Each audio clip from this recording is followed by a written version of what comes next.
आइए साथियों, आप सभी का जेके कंपटीशन सेंटर में हार्दिक स्वागत है। आइए आज के दिन महत्वपूर्ण करंट अफेयर्स आपके सामने लेकर आए हैं। इसे गंभीरतापूर्वक ध्यानपूर्वक ग्रहण कीजिए ताकि किसी भी कंपटीशन में आपसे कोई भी सवाल बचने ना पाए। आइए आज की महत्वपूर्ण पहली खबर देखते हैं।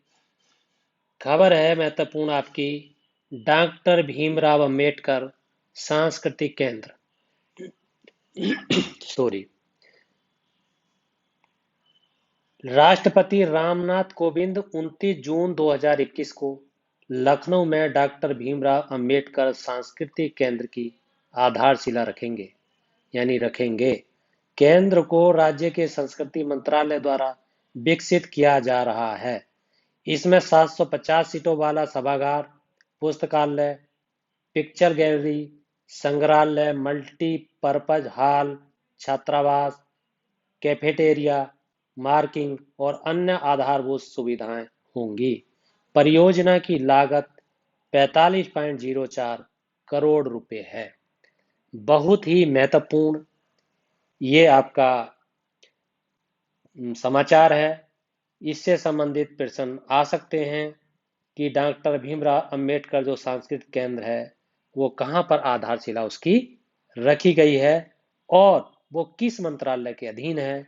तो संस्कृति मंत्रालय के अधीन है। उसमें कितने सीटों वाला सभागार है? तो 750 सीटों वाला सभागार है। उसमें क्या क्या सुविधाएं हैं? पुस्तकालय है, छात्रावास है और आपकी पिक्चर गैलरी है। इस तरीके की वहां सुविधाएं उपलब्ध कराई गई हैं। आइए, डॉक्टर भीमराव अंबेडकर का नाम आया है तो इससे संबंधित और क्या क्या महत्वपूर्ण प्रश्न हो सकते हैं जो आए दिन कंपटीशन में आते हैं।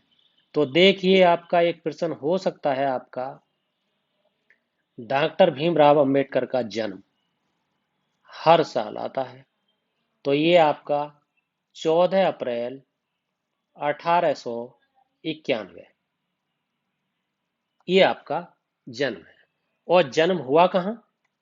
ये अगर प्रश्न आ जाए जन्म कहाँ हुआ, तो आपका जन्म हुआ मध्य प्रदेश में हुआ और नाम है महू छावनी में हुआ। छावनी थी, उसका नाम था महू छावनी। और प्रश्न ये हो सकता है कि पिता का नाम क्या था। तो पिता का नाम आपका जब पूछा जाए तो रामाजी मालोजी रामोजी मालोजी सकपाल था। सकपाल सकपाल था। और क्या हो सकता है? आपका माता का नाम पूछा जा सकता है कि अंबेडकर की माता का नाम, तो भीमाबाई था। और क्या प्रश्न आपका हो सकता है? हाँ, अंबेडकर साहब की पत्रिकाएं बहुत बार कंपटीशन में आई है। पत्रिकाएं कौन कौन सी पत्रिकाएं आपकी हो सकती हैं? एक मूक नायक है। मूक नायक वो नायक जो बोल नहीं सकता मगर गजब का काम दिखा सकता है। बहिष्कृत भारत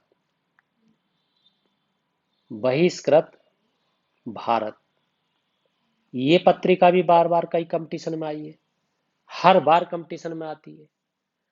और क्या प्रश्न हो सकता है अम्बेडकर साहब से? हाँ, एक प्रश्न ये है कि वो कौन से भारतीय नेता थे, भारतीय महानायक थे जिन्होंने सभी गोलमेज सम्मेलन में भाग लिया। तो वो आपके अंबेडकर साहब अंबेडकर साहब। और क्या हो सकता है? और ये जो है, ये जो गोलमेज सम्मेलन हुआ, ये प्रश्न हो सकता है कब हुआ? 1932 में हुआ, जिसे पूना समझौता कहा जाता है। और पूना समझौता किस किस के मध्य हुआ? डॉक्टर भीमराव अंबेडकर और प्लस महात्मा गांधी के बीच हुआ। डॉक्टर अंबेडकर अकेले ऐसे नायक थे जो तीनों गोलमेज सम्मेलन में शामिल हुए थे। तीनों में शामिल होने वाले, ये आपको ध्यान रखना है। और क्या हो सकता है आपका? और आपका एक प्रश्न ये भी हो सकता है कि डॉक्टर अंबेडकर, हाँ, संविधान की दृष्टिकोण से देखें तो डॉक्टर अंबेडकर प्रारूप समिति, जिसे ड्राफ्ट कमेटी कहते हैं, प्रारूप समिति के अध्यक्ष थे। ये महत्वपूर्ण प्रश्न हो सकता है। और क्या प्रश्न हो सकता है? डॉक्टर अंबेडकर को भारत रत्न पुरस्कार मिल चुका है। प्रश्न ये होता है कि मिला कब? 1990 में मिला और मरणोपरांत मिला।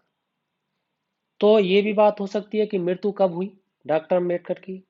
तो 6 दिसंबर 1956 में, 1956 में। ये आपके प्रश्न हो सकते हैं। और भी ढेर सारे प्रश्न हो सकते हैं, जैसे कि आपका डॉक्टर अंबेडकर प्रारूप समिति के अध्यक्ष थे, तो प्रारूप समिति में और कौन कौन से मतलब सदस्य थे उनकी कमेटी में?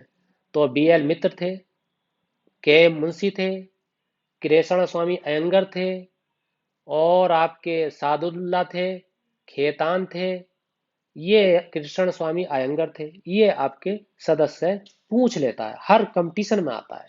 इसलिए इसे बड़ी गहराई से समझिए, बड़ी तल्लीनता से समझिए, बड़ी ईमानदारी से देखिए। आपको मैंने कई बार बताया है, जब भी आप मेरा वीडियो देखें तो किताब कॉपी लेके बैठें, पेंसिल लेके बैठें, चीजों को नोट करते चलें, और पीछे जो वीडियो डाल रखी है संविधान की, जड़ से समझाया गया है, बड़ी गहराई से समझाया गया है, उन्हें देख लें आप। और मैंने ये भी बताया है आपको कि यूपी स्पेशल की एक वीडियो बना दी गई है, जो हर कंपटीशन में आना ही आना है। ऐसी गुप्त सूचनाएं मिल रही हैं कि अब जो पेपर बनाया जाएगा, उस पेपर में सामान्य अध्ययन उत्तर प्रदेश का अधिक मात्रा में आएगा, क्योंकि अदर स्टेटों के जो बच्चे ज्यादा लग चुके हैं, उसकी वजह से इलाहाबाद के छात्रों में भारी आक्रोश है। करीब करीब वहां 85,000 लड़के कंपटीशन की तैयारी करते हैं, लाखों लोग तैयारी करते हैं, उनके सबके अंदर आक्रोश है। इसलिए गुप्त सूचनाओं के आधार पर जो मुझे जानकारी मिली है, तो उसके आधार पर मैंने यूपी स्पेशल की वीडियो डाल दी है। साथियों से निवेदन है कि उस वीडियो को आप देख लें। और मैंने हिंदी की वीडियो भी आपके अनुरोध से डाल दी है। बहुत छात्रों के फोन आ रहे थे, इसलिए मैंने वो वीडियो भी आपकी अपलोड कर दी है। संविधान पढ़ा हुआ है, इतिहास पढ़ा हुआ है, भूगोल पढ़ा हुआ है, हिंदी पढ़ी हुई है, यूपी स्पेशल पढ़ा हुआ है, और करंट आपका रोजाना चल रहा है। इसलिए आप कहीं जाने की आपको जरूरत नहीं है, इसी चैनल से आपका संपूर्ण सिलेक्शन होगा, ऐसा मेरा विश्वास है। आपको अपना विश्वास बनाए रखना है। आइए अगला प्रश्न देखते हैं। उत्तराखंड ने विकसित किया जैव विविधता उद्यान। विकसित किया, बहुत महत्वपूर्ण है। कौन सा? जैव विविधता उद्यान। भारत में पहली बार, बात पहली बार आ गई है। पहली बार जब किसी में आता है तो मैं बार बार बताता हूं कि वो बहुत मोस्ट प्रश्न हो जाता है, इसलिए उसको सटीकता से ग्रहण करिए। उत्तराखंड में भारत वाटिका का उद्घाटन किया है। ये 28 राज्यों, 5 केंद्र शासित प्रदेशों के पेड़ों की 24 प्रजातियों को प्रदर्शित करता है। नैनीताल जिले के हल्द्वानी में स्थापित वाटिका का उद्देश्य देश की शानदार जैव विविधता के प्रदर्शन के साथ राष्ट्रीय एकीकरण को बढ़ावा देना है। ये महत्वपूर्ण जानकारी है। भारत वाटिका नाम है, 28 राज्यों में है, 5 केंद्र शासित राज्यों में है, पेड़ों की एक 24 प्रजातियां हैं, उनके बारे में पूछ सकता है। और नैनीताल जिले के हल्द्वानी तहसील में स्थापित है। इसमें जैव विविधता का प्रदर्शन के साथ राष्ट्रीय एकीकरण को बढ़ावा देने की योजना है। उत्तराखंड से और क्या प्रश्न हो सकते हैं इस समय? हाँ, हो सकता है। मैंने आपको कई बार बताया था कि उत्तराखंड की स्थापना कब हुई। ये प्रश्न मैं बार बार बता रहा हूं, क्योंकि ये बार बार आपका आ रहा है, और आपका हर बार कंपटीशन में आने की संभावना होती है। 9 नवंबर 2000 को। और मैंने आपको ये बताया था कि जिस समय 9 नवंबर 2000 को उत्तराखंड बना था, तो उत्तराखंड उत्तर प्रदेश से अलग होकर बना था। इसी तरीके से उस समय 3 राज्य बने थे। एक छत्तीसगढ़ बना था, छत्तीसगढ़ मध्य प्रदेश से अलग होकर बना था। वो 1 नवंबर, यहाँ ही बता देता हूं थोड़ा सा, चलो। छत्तीसगढ़ 1 नवंबर 2000 को बना था। और एक झारखंड बना था, वो झारखंड आपको 15 नवंबर 15 नवंबर 2000 को बना था। ये आपको मैं हर बार बताता हूं, इसे ध्यान रखिए। उत्तराखंड की राजधानी क्या है? ये प्रश्न आ सकता है, मिलाने के लिए आता है कि राजधानी दे दी जाती है एक तरफ, तो देहरादून है, देहरादून। और क्या प्रश्न हो सकता है? और आप कहाँ राजकीय जो आपका पशु है वो पूछ सकता है कि उत्तराखंड का राजकीय पशु क्या है? तो कस्तूरी मृग है। इस मृग के में कस्तूरी पाई जाती है, ये उत्तराखंड में ही ऐसी मृग पाई जाती है। पक्षी पूछ सकता है, राजकीय पक्षी क्या है? राजकीय पक्षी भी मिलाने में कई बार पक्षियां दे देता है हर प्रदेश के, और फिर उनसे मिलाने के लिए कहता है, तो आपको मौलान बताना है। और क्या हो सकता है? नैनीताल तालों के लिए प्रसिद्ध है, इसलिए वहां 7 ताल है। 7 ताल में एक प्रसिद्ध ताल है जिसे नैनीताल कहते हैं। ये आपके महत्वपूर्ण प्रश्न हो सकते हैं। आइए अगली खबर देखते हैं। अगली खबर है आपकी, राष्ट्रीय सांख्यिकी दिवस 29 जून, 29 जून को मनाया जाता है, यानी कल मनाया गया है। पीसी महालनोबिस की जयंती हर वर्ष 29 जून को राष्ट्रीय सांख्यिकी दिवस के रूप में मनाई जाती है। भारतीय सांख्यिकी के जनक कहे जाने वाले पीसी महालनोबिस स्वतंत्र भारत के पहले योजना आयोग के एक प्रमुख सदस्य थे।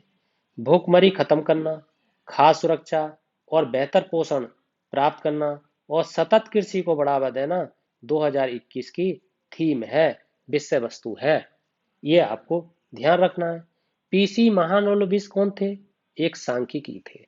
इन्होंने सांख्यिकी क्षेत्र में बहुत बड़ा योगदान दिया था।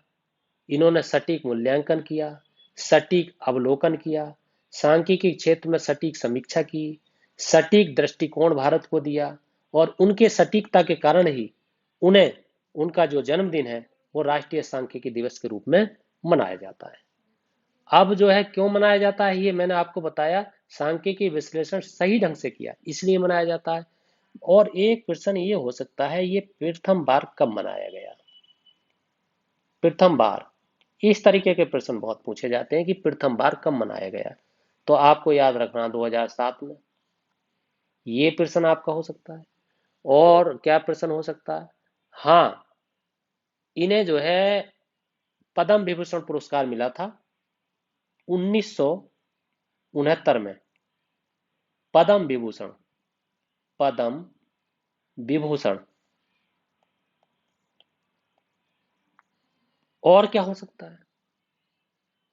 सांख्यिकी, ये जो पुरस्कार मिला था ये सांख्यिकी क्षेत्र में मिला था, सांख्यिकी क्षेत्र में सुधार के लिए। और क्या प्रश्न हो सकता है?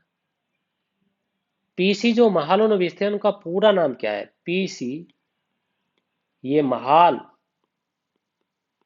नोबिस का पूरा नाम पूछा जा सकता है, क्योंकि कई बार इस तरीके के प्रश्न आ जाते हैं, छोटे मोटे कंपटीशन में तो बहुत आते हैं। तो इन्हें प्रशांत चंद्र महालनोबिस कहते हैं, प्रशांत चंद्र महालनोबिस, ये आपको याद रखना है। इससे संबंधित यही प्रश्न आ सकते हैं जो बहुत महत्वपूर्ण है। यदि और भी कोई होंगे 29 जून पर सांख्यिकी दिवस पर, और करा दूंगा सटीकता के साथ। आप जुड़े रहिए मेरे साथ।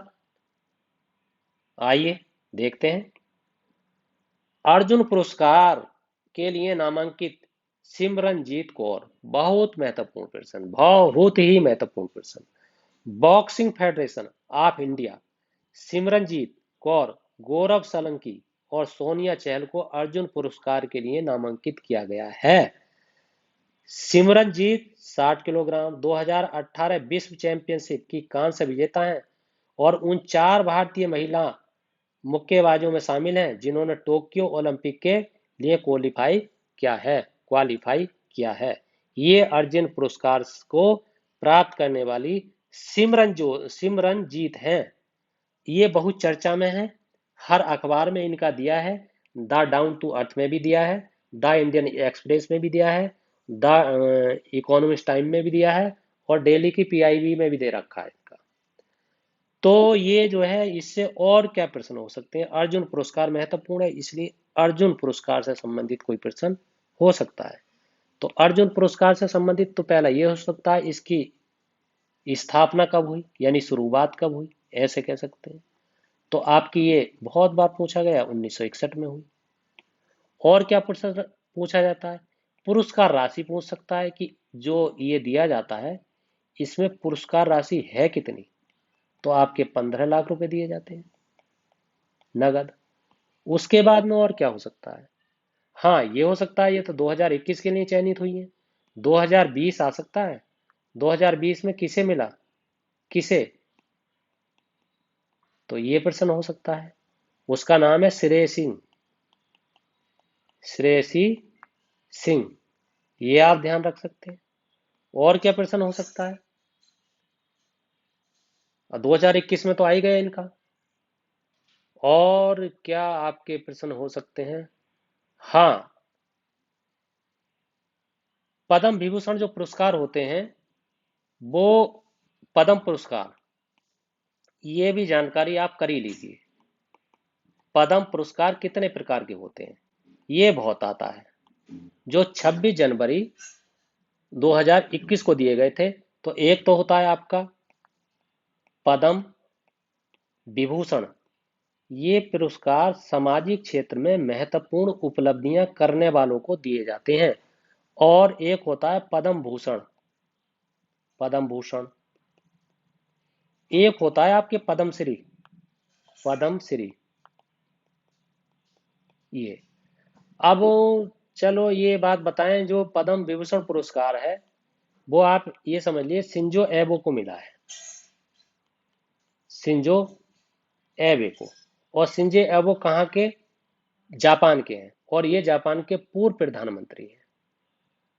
और आपका ये पद्म भूषण किसे मिला है, ये प्रश्न भी आ सकता है। नृपेंद्र मिश्र को मिला है ये, नृपेंद्र मिश्र। और नृपेंद्र मिश्र कौन है?